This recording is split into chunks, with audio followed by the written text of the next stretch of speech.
Architecture ಕೋರ್ಸ್ಗಳಿಗೆ ಸಹ ನಾವು ರ್ಯಾಂಕ್ ಅನ್ನ ಬಿಟ್ಟಿಲ್ಲ. ಅದು ತಮ್ಗೆ ಗೊತ್ತು, ನ್ಯಾಷನಲ್ ಲೆವೆಲ್ ಅಲ್ಲಿ ನಾಟಾದವರು ಒಂದು ಎಕ್ಸಾಮ್ ಮಾಡ್ತಾರೆ. ಆ ಎಕ್ಸಾಮ್ ಮಾರ್ಕ್ಸ್ ಆಧರಿಸಿ ನಾವು ರ್ಯಾಂಕ್ ಕೊಡುವಂಥದ್ದು. ಅದನ್ನು ನಾವು ನೀಟ್ ರಿಸಲ್ಟ್ ಬರ್ತಿದ್ದಂಗೆನೆ ಸುಮಾರು ಅದು 2 ತಿಂಗಳು ಕಾಲ ಪ್ರತಿ ಶನಿವಾರ ಭಾನುವಾರ ಅವರು ಎಕ್ಸಾಮ್ ಮಾಡಿಸ್ತಾರೆ.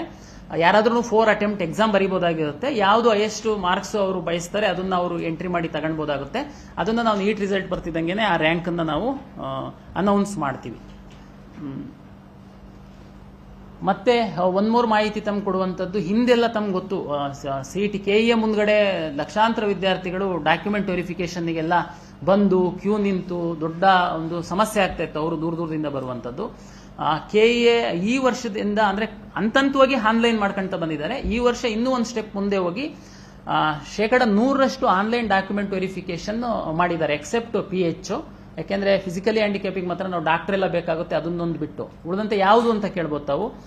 ಎಲ್ಲ ವಿದ್ಯಾರ್ಥಿಗಳು ತಾವು caste group ABCD SC ST category 1 371 ಜೇನಲ್ಲೆಲ್ಲ ರಿಸರ್ವೇಶನ್ ಕ್ಲೈಮ್ ಮಾಡ್ತಾರೆ. ಅವ್ರದ್ದು 100% ನಾವು ಆ ಮಕ್ಕಳು ಏನು ಸರ್ಟಿಫಿಕೇಟ್ ತಗೊಂಡಿದ್ದಾರೆ ರೆವಿನ್ಯೂ ಡಿಪಾರ್ಟ್ಮೆಂಟ್ ಇಂದ, RD ನಂಬರ್ ಅಂತೇಳಿ ಒಂದಿರುತ್ತೆ, ಅದರ ಆಧಾರದ ಮೇಲೆ ನಮ್ಮ ಸರ್ವರ್ ಅಲ್ಲೇನೆ ನಾವು ನಮ್ಮ ಕಂಪ್ಯೂಟರ್ ಅಲ್ಲೇನೆ ಮ್ಯಾಚ್ ಮಾಡಿದೀವಿ. ಆ ಡಾಕ್ಯುಮೆಂಟ್ ವೆರಿಫಿಕೇಶನ್ಗೋಸ್ಕರ ಕೆಇಎ ಮುಂದೆ ಬರುವಂತದ್ದು ಈ ಸರಿ ತಪ್ಪಿಸಿದೀವಿ. 0 ನಾವೇನೆ 100% ನಾವು ಅವ್ರದ್ದು ವೆರಿಫಿಕೇಶನ್ ಮಾಡ್ಕೊಂಡಿದೀವಿ. ಎರಡನೇದು, ಕನ್ನಡ ಮೀಡಿಯಮ್ಮು ಮತ್ತೆ ರೂರಲ್ಲು ಮತ್ತೆ ಕರ್ನಾಟಕದಲ್ಲಿನೇ 10 ವರ್ಷ ಓದಿರುವಂತಹ ಸ್ಟಡಿ ಸರ್ಟಿಫಿಕೇಟ್ ಏನು ಹಾಕ್ತಾರೆ ಅದ್ರದ್ದು 3 ಲಕ್ಷದಲ್ಲಿ ನಾವು 1,70,000 ಮಕ್ಕಳು ಎಜುಕೇಶನ್ ಡಿಪಾರ್ಟ್ಮೆಂಟ್ ಏನು ಸ್ಯಾಟ್ಸ್ ಡಾಟಾ ಇದೆ ಅದನ್ನ ಮ್ಯಾಚ್ ಮಾಡಿಬಿಟ್ಟು ನಾವು ಮಾಡಿದೀವಿ. ಇನ್ನು ಉಳಿದಂತ 1,30,000 ಮಕ್ಕಳದೇನಿದೆ ಅವರು ಅಂದ್ರೆ 10 ವರ್ಷ ಕನ್ನಡ ಮೀಡಿಯಂ ಅಲ್ಲಿ ಓದಿರಬೇಕು, 10 ವರ್ಷ ರೂರಲ್ ಅಲ್ಲಿ ಓದಿರಬೇಕು ಅನ್ನುವಂಥದ್ದು ಅವ್ರದ್ದು ಆ ದಾಖಲೆ ಇಲ್ದಿರೋದ್ರಿಂದ 2 ವರ್ಷ 3 ವರ್ಷ ಮಿಸ್ಸಿಂಗ್ ಇದ್ದಿದ್ರಿಂದ ಆ ಎಂಟೈರ್ ಡಾಟಾನ ನಾವು ಸಂಬಂಧಪಟ್ಟಂತ BEOಗಳಿಗೆ ಕಳಿಸಿದೀವಿ. ಕಳೆದ ವರ್ಷ ಎಲ್ಲ ವಿದ್ಯಾರ್ಥಿಗಳು BEO ಕಚೇರಿಗಳಿಗೆ ಹೋಗುವಂತ ಪರಿಸ್ಥಿತಿ ಇತ್ತು. ಈ ಸರಿ ನಾವು ಶಿಕ್ಷಣ ಇಲಾಖೆ ಸಹಕಾರದಿಂದ BEOಗಳು ತಮ್ಮ ಕಚೇರಿ ದಾಖಲೆಗಳನ್ನ ಪರಿಶೀಲಿಸಿ ಅವರು ನಮಗೆ ಹೌದು ಇವನು ಕನ್ನಡ ಮೀಡಿಯಂ ಇದ್ದಾನೆ, ಅವ್ನು ಕೊಟ್ಟಿರೋ ಸರ್ಟಿಫಿಕೇಟ್ ಸರಿ ಇದೆ, ರೂರಲ್ ಸರಿ ಇದೆ, ಸ್ಟಡಿ ಸರ್ಟಿಫಿಕೇಟ್ ಸರಿ ಇದೆ ಅಂತ ಆನ್ಲೈನ್ ಅಲ್ಲಿ ವೆರಿಫಿಕೇಶನ್ ಮಾಡ್ತಾ ಇದ್ದಾರೆ. ನಾವು 3ನೇ ತಾರೀಕಿನ ತನಕ ಸಮಯ ಕೊಟ್ಟಿದ್ದೀವಿ. ಅದಕ್ಕೆ ಸಹ ವಿದ್ಯಾರ್ಥಿಗಳು ಯಾರು ಅಲಿಯುವಂತ ಪರಿಸ್ಥಿತಿ ಈ ಬಾರಿ ಇಲ್ಲ. ಹಾಗಾಗಿ 100% ನಾವು ಟೆಕ್ನಾಲಜಿಯನ್ನ ಬಳಸಿ ಮಕ್ಕಳಿಗೆ ಮತ್ತೆ ಪೋಷಕರಿಗೆ ಅನುಕೂಲ ಮಾಡುವಂತ ಕೆಲಸವನ್ನ ಕೆಇಎ ಈ ಮೂಲಕ ಮಾಡಿದೆ ಈ ಬಾರಿ. ನನ್ನ ಕಡೆಯಿಂದ ಬಹುತೇಕ ಇಷ್ಟು ಇತ್ತು. ತಾವು ಏನಾದ್ರು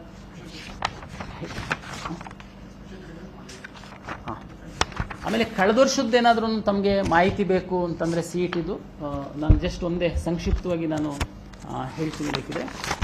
ಟೋಟಲ್ ಅಂದ್ರೆ ಈ ವರ್ಷದ್ದು ಟೋಟಲ್ ಎಷ್ಟು ಇಂಜಿನಿಯರಿಂಗ್ ಸೀಟ್ ಇದೆ ಅಂತ ತಾವು ಕೇಳಬಹುದು. ಈ ವರ್ಷದ್ದು ಎಷ್ಟು ಸೀಟ್ ಇದೆ ಇಂಜಿನಿಯರಿಂಗ್ ಸೀಟು ಅಂತನ್ನುವಂಥದ್ದು ಇನ್ನೂ ಎಜುಕೇಶನ್ ಡಿಪಾರ್ಟ್ಮೆಂಟ್ ಇಂದ AICT ಇಂದ ಪ್ರತಿ ವರ್ಷ AICT ಇಂದ ಇಂಜಿನಿಯರಿಂಗ್ ಕಾಲೇಜ್ ಅವರು ತಮ್ಮ ಕೋರ್ಸ್ ಎಕ್ಸ್ಟೆನ್ಷನ್ಗೆ ಅನುಮತಿಯನ್ನ ತಗೊಂತಾರೆ AICT ಇಂದ. ಈ ವರ್ಷದ್ದು ಅಪ್ಲೈ ಮಾಡಿದರೆ ಸುಮಾರು ಇಲ್ಲಿವರೆಗೆ 198 ಕಾಲೇಜ್ ಅವರಿಗೆ AICT ಇಂದ ತಮ್ಮ ಕೋರ್ಸ್ಗಳನ್ನ ಎಕ್ಸ್ಟೆನ್ಷನ್ ಮಾಡಲಿಕ್ಕೆ ಮತ್ತೆ ಎಷ್ಟು ಇಂಟೇಕ್ ತಗೊಳ್ಬೇಕು ಅನ್ನುವಂಥದ್ದನ್ನ ಈಗಾಗಲೇ ಅನುಮತಿ ಕೊಟ್ಟಿದ್ದಾರೆ. ಇನ್ನೂ ಸ್ವಲ್ಪ ಕಾಲೇಜಿಂದಿದೆ, ಅದು ಪ್ರತಿ ದಿವಸ 1, 2, 3 ಅಪ್ಲೋಡ್ ಆಗ್ತಾ ಇದೆ, ನಾವು ಡೌನ್ಲೋಡ್ ಮಾಡ್ತಾ ಇದೀವಿ. ಅದನ್ನೆಲ್ಲ ಆಧರಿಸಿ ಎಜುಕೇಶನ್ ಡಿಪಾರ್ಟ್ಮೆಂಟ್ ಅವರು ಟೋಟಲ್ ಕರ್ನಾಟಕದಲ್ಲಿ ಇಂಜಿನಿಯರಿಂಗ್ ಕಾಲೇಜಲ್ಲಿ ಎಷ್ಟು ಸೀಟ್ಗಳಿದಾವೆ ಅಂತನ್ನುವಂಥದ್ದು ಅನೌನ್ಸ್ ಮಾಡ್ತಾರೆ. ಅಂದಾಜು ಹೇಳೋದಾದ್ರೆ ಕಳೆದ ವರ್ಷ ಎಷ್ಟಿತ್ತು ಅಂದ್ರೆ 1,24,000 ಇಂಜಿನಿಯರಿಂಗ್ ಸೀಟ್ಸ್ ಇತ್ತು. ಬಹುತೇಕ ಒಂದು 5% ಮೈನಸ್ ಆರ್ ಪ್ಲಸ್ ಇದ್ದೇ ಇರುತ್ತೆ, ಕೆಲವೊಮ್ಮೆ ಪ್ಲಸ್ನು ಆಗಬಹುದು ಮೈನಸ್ನು ಆಗಬಹುದು, ಅಷ್ಟಿರುತ್ತೆ. ಆಯ್ತು, ಕಳೆದ ವರ್ಷ ನೀವು ಸೀಟ್ ಎಷ್ಟು ಕೊಟ್ರಿ, ಎಷ್ಟು ಮಕ್ಕಳು ಅಡ್ಮಿಷನ್ಸ್ ಆದ್ರು ಅಂತ ತಾವು ಕೇಳೋದಾದ್ರೆ ನಮ್ಮ ಕೆಇಎ ಇಂದ ಟೋಟಲ್ 68,793 ಸೀಟ್ಗಳನ್ನ ಕೆಇಎ ಮೂಲಕ ನಾವು ಸಿಇಟಿ ರ್ಯಾಂಕ್ಗಳನ್ನು ಆಧರಿಸಿ ಇಂಜಿನಿಯರಿಂಗ್ಗೆ ಸೀಟ್ ಅಲಾಟ್ ಮಾಡಿದೀವಿ ಕಳೆದ ವರ್ಷ. ಅದರಲ್ಲಿ 58,102 ವಿದ್ಯಾರ್ಥಿಗಳು ಅಡ್ಮಿಷನ್ ಆಗಿದ್ದಾರೆ. ಇನ್ನ 10,691 ವಿದ್ಯಾರ್ಥಿಗಳು ಅಡ್ಮಿಷನ್ ಆಗಿಲ್ಲ, ಆ ಸೀಟ್ ಖಾಲಿ ಆಗೇನೆ ಉಳಿತು ಅಂತ ಹೇಳ್ಬೋದು. ಕಾಮೆಟ್ಕೆ ಮೂಲಕ 22,837 ಸೀಟ್ಗಳನ್ನ ಅವರು ವಿದ್ಯಾರ್ಥಿಗಳಿಗೆ ಅವರ ರ್ಯಾಂಕ್ ಆಧರಿಸಿ ಅಲಾಟ್ ಮಾಡಿದ್ರು. ಅದರಲ್ಲಿ 8,483 ವಿದ್ಯಾರ್ಥಿಗಳು ಮಾತ್ರ ಅಲ್ಲಿ ಅಡ್ಮಿಟ್ ಆಗಿದ್ದಾರೆ. 14,354 ಸೀಟು ಬಾಕಿಯಾಗಿದೆ. ಇದು ನಮ್ಮ ಕೆಇಎ ಮತ್ತೆ ಕಾಮೆಟ್ಕೆ ಮೂಲಕ ಹೇಳಿದೆ. ಅದಲ್ಲದೆ ತಾವು ಮ್ಯಾನೇಜ್ಮೆಂಟ್ ಕೋಟಾ, NRI ಮತ್ತೆ ಮೈನಾರಿಟಿ ಅಂಡ್ ಲಿಂಗ್ವಿಸ್ಟಿಕ್ ಟೋಟಲ್ ನಾನು ಹೇಳೋದಾದ್ರೆ ಟೋಟಲ್ ಸೀಟ್ ಎಷ್ಟು allot including government, COMEDK, minority and linguistic management ಮತ್ತೆ ಮ್ಯಾನೇಜ್ಮೆಂಟ್ ಕೋಟಾ 1,351 ಇಂಜಿನಿಯರಿಂಗ್ ಸೀಟ್ಗಳನ್ನು ಕಳೆದ ಸಾರಿ ಅಲಾಟ್ ಮಾಡಿರುವಂಥದ್ದಿದೆ ವಿದ್ಯಾರ್ಥಿಗಳಿಗೆ.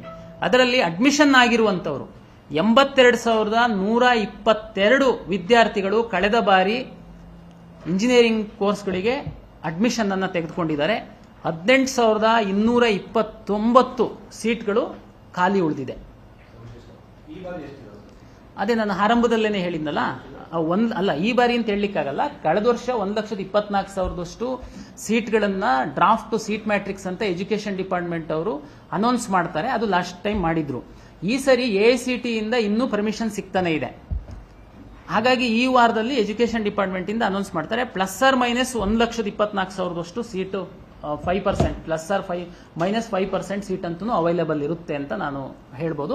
ಬಟ್ ಎಜುಕೇಶನ್ ಡಿಪಾರ್ಟ್ಮೆಂಟ್ ಅವರು ಶಾರ್ಟ್ಲಿ ಹೈಯರ್ ಎಜುಕೇಶನ್ ಡಿಪಾರ್ಟ್ಮೆಂಟ್ ಇಂದ ಎಷ್ಟು ಸೀಟ್ಸ್ ಅವೈಲೇಬಲ್ ಇದೆ ಅನ್ನುವಂಥದ್ದನ್ನ ಅನೌನ್ಸ್ ಮಾಡ್ತಾರೆ. ನಮ್ಮ KEA ವೆಬ್ಸೈಟ್ ಅಲ್ಲಿ ಸಹ ನಾವು ಪೂರ್ಣ ವಿವರವನ್ನು, ಅಂದ್ರೆ ಕಾಲೇಜ್ ವಾರು ಬ್ರಾಂಚ್ ವಾರು ನಾವು ಅದನ್ನ ಅನೌನ್ಸ್ ಮಾಡ್ತೀವಿ. ಹಂಗಾಗಿ ಒಂದು ವಾರದೊಳಗಡೆ ಅದು ಆಗ್ಬೋದು. ವಿದ್ಯಾರ್ಥಿಗಳಿಗೆ, ಪೋಷಕರಿಗೆ ಅದರದ್ದು ಮಾಹಿತಿ ಸಿಗುತ್ತೆ. ಫೀಸು ಕಳೆದ ವರ್ಷದ್ದನ್ನ ನಾನು ಫೀಸ್ದು ಹೇಳ್ಬೋದು. ಈ ವರ್ಷದ್ದು ಫೀಸ್ ಇನ್ನೂ ತಮ್ಗೆ ಗೊತ್ತಿದೆ, ಅನೌನ್ಸ್ ಮಾಡಿಲ್ಲ. ಅದು ಒಂದು ಮಾಡ್ತಾರೆ. ಅದೇ ಈ ವರ್ಷ ಇನ್ನೂ ಮಾಡಲಿಲ್ಲ.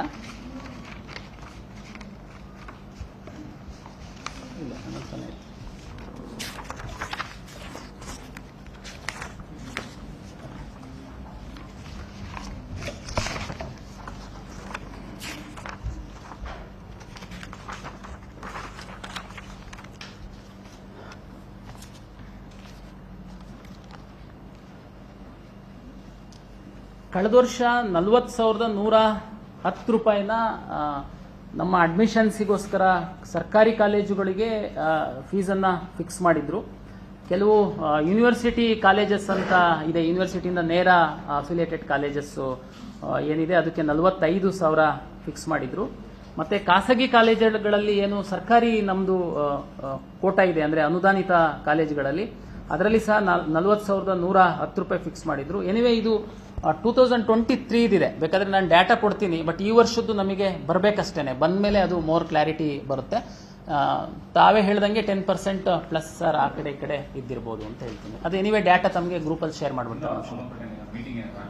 6th ಅಲ್ಲಲ್ಲ, ಮೀಟಿಂಗ್ ಒಂದು ಆಕ್ಚುಲಿ ನಾನು DT ಡೈರೆಕ್ಟರ್ ಟೆಕ್ನಿಕಲ್ ಎಜುಕೇಶನ್ ಇರೋದ್ರಿಂದ ನಾನು ಸಹ ಒಂದು ಮೆಂಬರ್ ಇದ್ದೀನಿ ಅದರಲ್ಲಿ.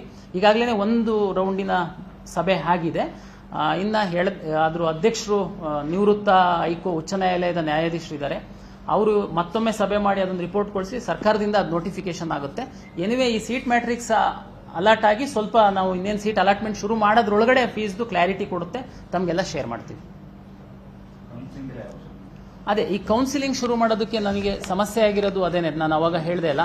ಈಗ ಉದಾಹರಣೆಗೆ ತಮಗೆ ಲಾಸ್ಟ್ ಇಯರ್ದು ಹೇಳೋದಾದ್ರೆ, last year actually CET result 15/6 ತಾರೀಕು ಆಗಿತ್ತು. ಈ ಸರಿ ನಾವು 1ನೇ ತಾರೀಕು CET ರಿಸಲ್ಟ್ ಮಾಡಿದೀವಿ. ಲಾಸ್ಟ್ ಟೈಮು ಗೌರ್ಮೆಂಟ್ ಇಂದ ಸೀಟ್ ಮ್ಯಾಟ್ರಿಕ್ಸ್ ಅಂದ್ರೆ ಎಷ್ಟೆಷ್ಟು ಸೀಟ್ಸ್ ಇದೆ ಕಾಲೇಜ್ಗಳಲ್ಲಿ ಅಂತೇಳಿ 18 ಆಗಸ್ಟ್ಗೆ ಅವರು ಡ್ರಾಫ್ಟ್ ಮಾಡಿದ್ರು. ಫೈನಲ್ 4 ಆಗಸ್ಟ್ಗೆ ಸೀಟನ್ನು ಅನೌನ್ಸ್ ಮಾಡಿದ್ರು. ನಾವು ಮಕ್ಕಳಿಗೆ ಆಪ್ಷನ್ ಎಂಟ್ರಿ ಮಾಡಲಿಕ್ಕೆ, ಅಂದ್ರೆ ಯಾವ್ಯಾವ್ದು ಪ್ರಿಫರ್ಡ್ ಕಾಲೇಜ್ ಇದೆ ಅಂತನ್ನುವಂಥದ್ದು ಕಳೆದ ಬಾರಿ ನಾವು ಆಪ್ಷನ್ ಎಂಟ್ರಿಗೆ ಕೊಟ್ಟಂಥದ್ದು 15/8, ಅಂದ್ರೆ ಅಷ್ಟೊತ್ತಿಗೆ ನೀಟ್ ರಿಸಲ್ಟ್ ಬಂದಿತ್ತು. ಕಂಬೈನ್ಡ್ ಎಂಟ್ರಿ ಮಾಡೋದಕ್ಕೆ ಕೊಟ್ಟಿದ್ದಿತ್ತು. ಅದಾದ್ಮೇಲೆ 25/8ಕ್ಕೆ actually first round seat allotment ಆಗಿತ್ತು.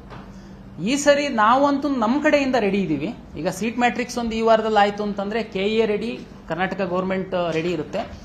ನೀಟ್ದು ರಿಸಲ್ಟ್ ಬಂದು ಅವ್ರದ್ದು ನಮಗೆ ಡಾಟಾ ಸಿಕ್ತೇನೆ ನಾವು ಮಾಡ್ತು ಅಂತಂದ್ರೆ ನೀಟಿಗೆ ಹೋಗೋಂಥ ವಿದ್ಯಾರ್ಥಿಗಳದ್ದು ಸೀಟು ಕಡಿಮೆ, ಒಳ್ಳೆ ಮೆರಿಟೋರಿಯಸ್ ಸ್ಟೂಡೆಂಟ್ಸ್ ಇಂದ ತಪ್ಪೋಗುತ್ತೆ ಅನ್ನೋ ಕಾರಣಕ್ಕೆ ನಾವು ಅದು ವೆಯ್ಟ್ ಮಾಡಿ ಕಂಬೈನ್ಡ್ ಸೀಟ್ ಅಲಾಟ್ಮೆಂಟ್ ಪ್ರಕ್ರಿಯೆನೇ ನಾವು ಮಾಡ್ತೀವಿ.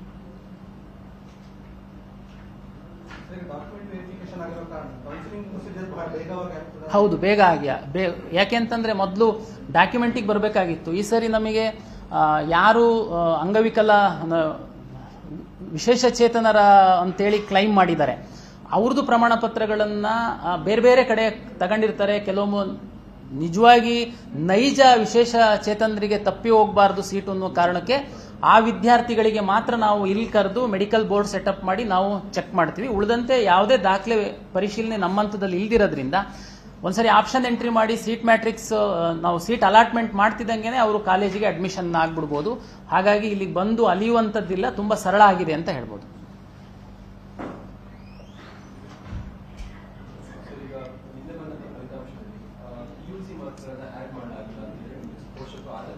ಹೌದು,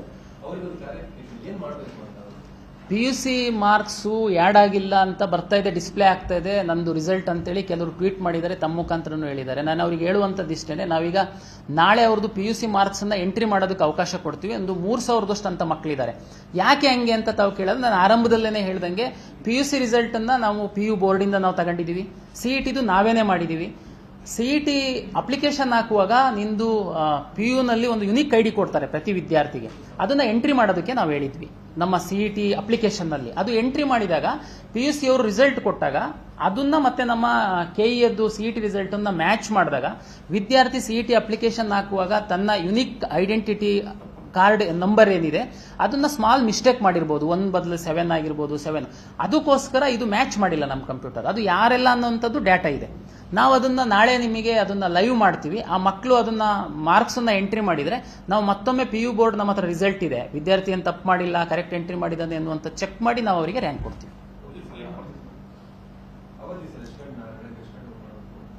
ರವಿ ಅವರು 11 o'clock ಲೈವ್ ಮಾಡ್ತೀವಿ ನಾವು.